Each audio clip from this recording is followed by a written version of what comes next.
Welcome back. I am N.S. Lavanya, Assistant Professor, Department of English, KCS Kasinadar College of Arts and Science. Reading the text After 20 Years by O. Henry. After 20 years, the cop moved along the street looking strong and important. This was the way he always moved. He was not thinking of how he looked. There were few people on the street to see him. It was only about 10 at night, but it was cold, and there was a wind with a little rain in it.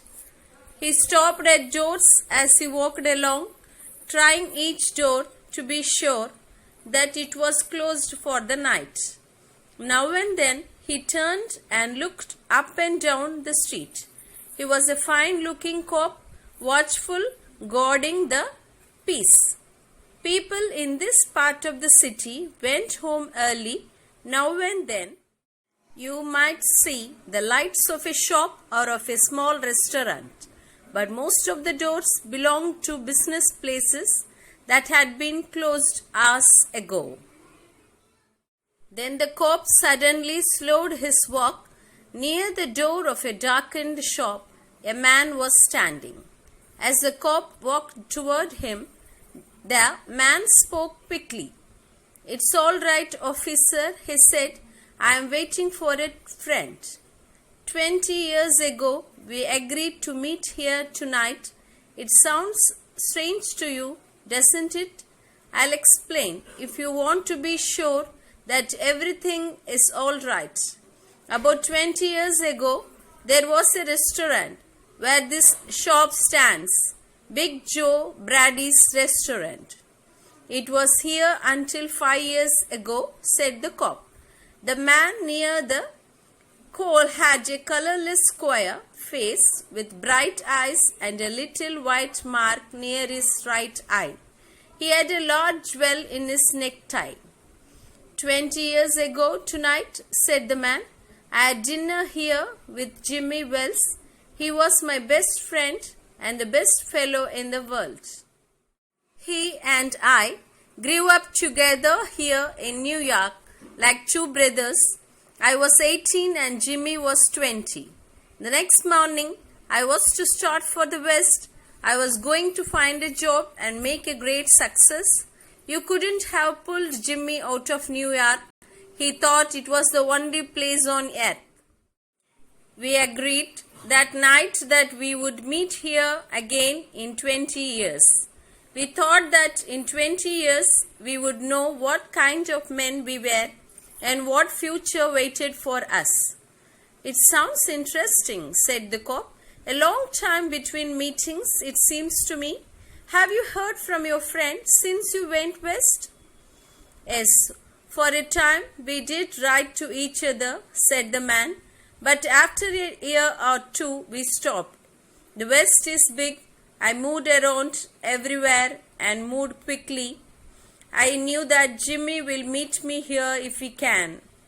He was as true as any man in the world. He'll never forget. I came 1,000 miles to stand here tonight, but I'll be glad about that if my old friend comes too."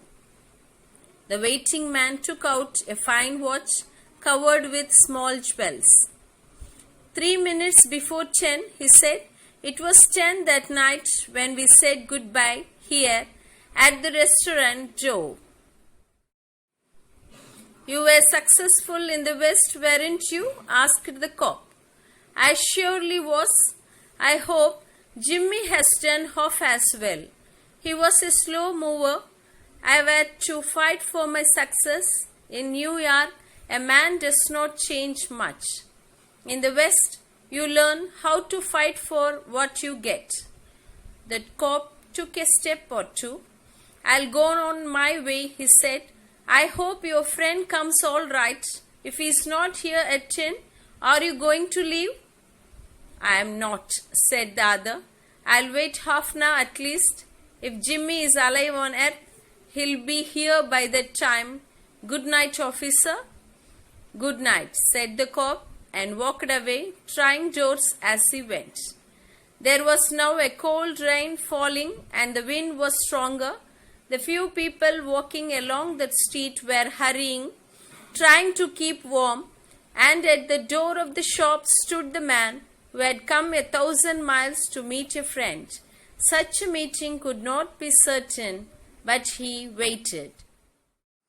About 20 minutes he waited, and then a tall man in a long coat came hurrying across the street. He went directly to the waiting man. "Is that you, Bob?" he asked doubtfully. "Is that you, Jimmy Wells?" cried the man at the door. The new man took the other man's hands in his. "It's Bob. It surely is. I was certain I would find you here if you were still alive. 20 years is a long time. The old restaurant is gone, Bob. I wish it were here, so that we could have another dinner in it. Has the West been good to you?" "It gave me everything I asked for. You have changed, Jimmy. I never thought you were so tall." "Oh, I grew a little after I was 20. Are you doing well in New York, Jimmy?" "Well enough. I work for the city. Come on, Bob. We'll go to a place I know and have a good long talk about old times."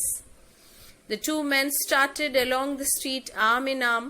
The man from the West was beginning to tell the story of his life. The other, with his coat up to his ears, listened with interest. At the corner stood a shop bright with electric lights. When they came near, each turned to look at the other's face. The man from the West stopped suddenly and pulled his arm away. "You are not Jimmy Wells," he said. 20 years is a long time, but not long enough to change the shape of a man's nose." "It sometimes changes a good man into a bad one," said the tall man. "You have been under arrest for 10 minutes, Bob. Chicago cops thought you might be coming to New York. They told us to watch for you. Are you coming with me quietly?" "That's wise. But first, here is something I was asked to give you. You may read it here at the window. It's from a cop named Wells." The man from the West opened the little piece of paper. His hand began to shake a little as he read. "Bob, I was at the place on time. I saw the face of the man wanted by Chicago cops. I didn't want to arrest you myself, so I went and got another cop and sent him to do the job." By Jimmy. That's the end. Thanks for watching. We meet again next time with another interesting topic.